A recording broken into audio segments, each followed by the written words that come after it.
we are going to discuss 3 examples of adding fractions. In the first example, we'll be adding proper fractions. In the second example, we have an improper fraction added to a proper fraction. And in our third example, 2 mixed numbers added together. In our first example, we'll be adding a third to a quarter. So look at the diagram on the right. Here we have a circle, let's say it's a cake, and it's divided into a third and a quarter. And if we eat a third and a quarter of this cake, we want to know how much of the cake we have eaten in total. What we want to do is compare these fractions with each other. And we do that by creating the same denominator. So in order for us to add a third to a quarter, we need to find the lowest common denominator. So the lowest number into which a 3 and a 4 can go into. And the easiest thing for us to do is to multiply 3 with 4 in the denominator. And what we do at the bottom, we need to do at the top or in the numerator as well. And for a quarter, to create the same denominator, we multiply 4 with 3 and we do the same in the numerator as well. So this will create a common denominator of 12 because 3 times 4 is equal to 12. And for the second fraction, 4 times 3 is also equal to 12. So what we have done is we have created a common denominator by multiplying the first fraction with 4 in a numerator and denominator, and the second fraction by 3 in a numerator and denominator.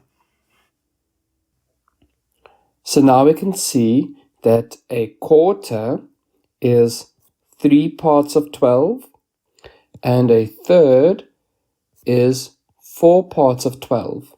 So in total we have 1, 2, 3, 4, 5, 6, 7 parts of a possible 12 that we have eaten of this cake. So we can see that when the denominators are the same, we can simply add the numerators together.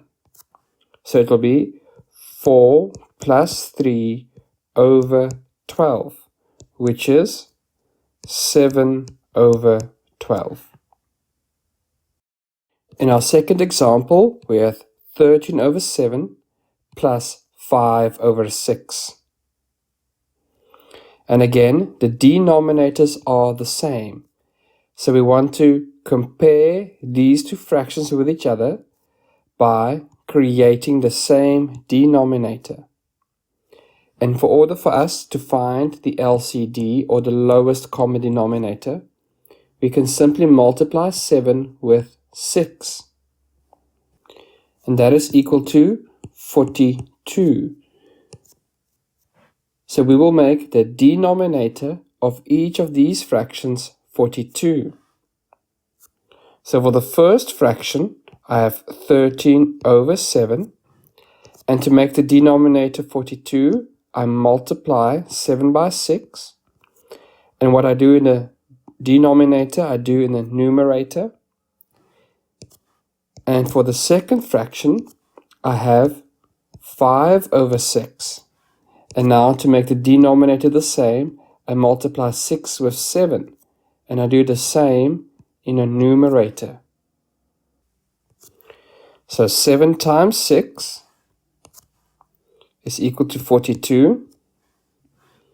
And 13 times 6 is equals to 78. So 13 over 7 is equals to 78 over 42. Then for the second fraction, 6 times 7 is equal to 42. And 5 times 7 is equal to 35. That means that 5 over 6 is equals to 35 over 42. So now that the denominators are the same, we can add the numerators together. So 78 plus 35 would be equals to 8 plus 5, which is 13, and I carry 1 over. Then 1 plus 7 plus 3, which is equal to 11. So 78 plus 35 is 113. So finally we have 13 over 7 plus 5 over 6 is equal to 113 over 42. And 42 can go into 113 2 times, and the remainder would be 29 out of 42.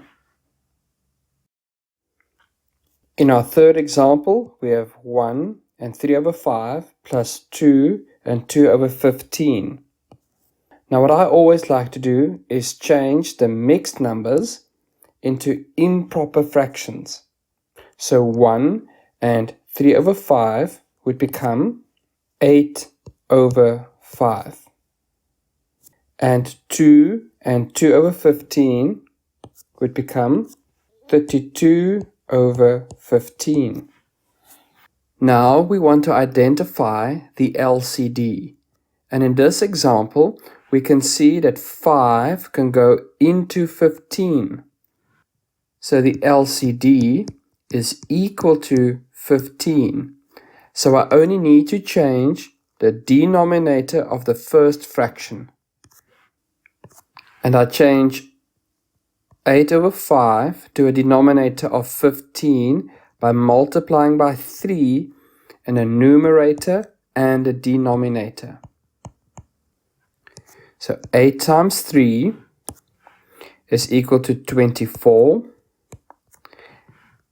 And 5 times 3 is equal to 15. And now that the denominators are the same, we can add the numerators together. So 24 plus 32 is equal to 56. And if I simplify this or rewrite it as a mixed number, 15 can go into 56 3 times, and then there's a remainder of 11.